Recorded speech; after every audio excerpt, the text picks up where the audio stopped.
Greetings, citizens of Pallet Town. This is Tovresh Pazan with the iPadBoardGames.org review of Pokemon, the trading card game.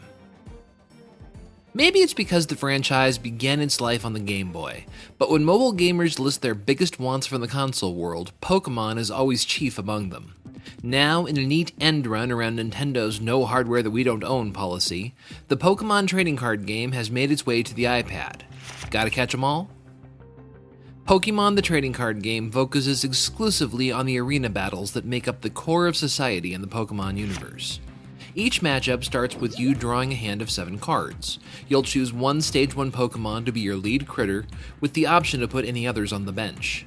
Then 6 cards come off the top of your deck as prize cards, initially face down to the side. Each turn you draw a card, and generally speaking follow the rule of ones. You can play one trainer card, special one-off effects that usually either draw cards or heal your Pokemon. You can attach one energy card and one item card to a Pokemon. Energy cards are required to activate their abilities, item cards confer special bonuses. And you may evolve a Pokemon by playing the next stage of evolution, most have 3, on any one Pokemon in play. You may also add any level 1 Pokemon in your hand to any empty slot on the bench. It can hold a maximum of 5 Pokemon at any time. Your active Pokemon may then either attack or retreat. Combat is purely deterministic. Each attack does a certain amount of damage, and barring any game effects that somehow mitigate it, executing an attack will damage your opponent's active Pokemon that amount. As Pokemon take damage, counters are added to the card to indicate how much damage has been dealt.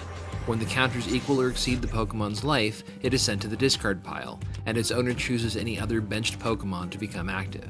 You may then draw one of your prize cards into your hand. The winner is the first to either draw all 6 of his prize cards, or to leave an opponent with no active or benched Pokemon in play. This may sound a little dry, and to an extent it is. Pokemon the trading card game is a very straightforward one.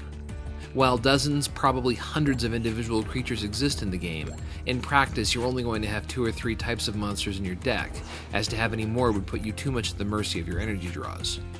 There is a good deal of strategy in how you balance the deck, but gameplay itself holds very few surprises. The nature of the game telegraphs each move your opponent makes several turns in advance. Pokemon the trading card game is a client for an online service, and as such requires you to establish an account with that service before you can do anything. It's worth noting that the experience here is 100% online. Even the single-player mode requires a live internet connection, and no pass and play option exists. You are treated to a brief tutorial the first time you play the game, which covers both the basics of gameplay and of the touch interface. The basic mode is a single tap to play a card, and a double tap to explode it to reading. Note that a single tap will play a card even if it is zoomed in, making it rather surprisingly easy to accidentally play a card you have zoomed in to consider. Even after the tutorial has ended, the game continues to throw pop-ups at you as you encounter new gameplay concepts. The app also includes full rules under a separate menu.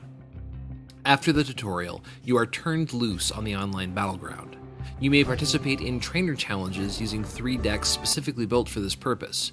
Winning these challenges will unlock additional cards specific to each deck, a la the pre-2015 offerings for Magic the Gathering. The other option is to play against live opponents, either randomly or against friends. Ranked battles are the heart of this mode, partly because they match you up against opponents of similar strength, and partly because they are the best path to unlocking more cards. Interestingly, you are required to play 5 practice, unranked games before the game will allow you to participate in the ranked tournaments.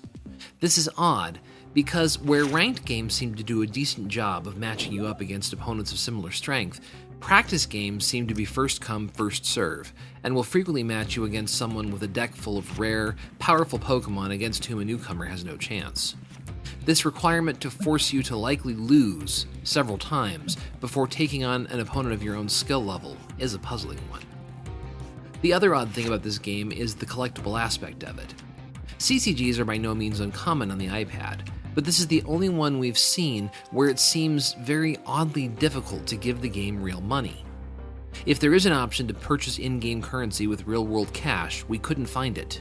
The closest equivalent was a window where you could enter codes contained in card packs, a clever tie-in to the physical product, but essentially useless for anyone who doesn't plan to build an offline collection.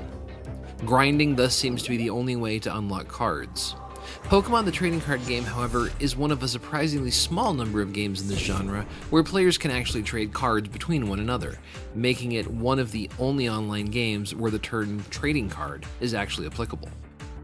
Not only is there no pass and play mode, there is no asynchronous play. In practice, this isn't all that bad, as most of our games seem to take between 8 to 10 minutes to complete. The game is very aggressive about keeping the pace moving, too. Each player starts off with a 25-minute chess clock, and the game will automatically cause you to concede if you are inactive for more than 30 seconds.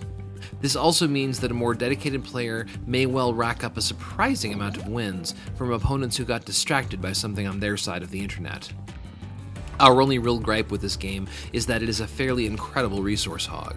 The initial download weighs in at about 550 megs, and then immediately downloads more content. More and more content is downloaded as you play.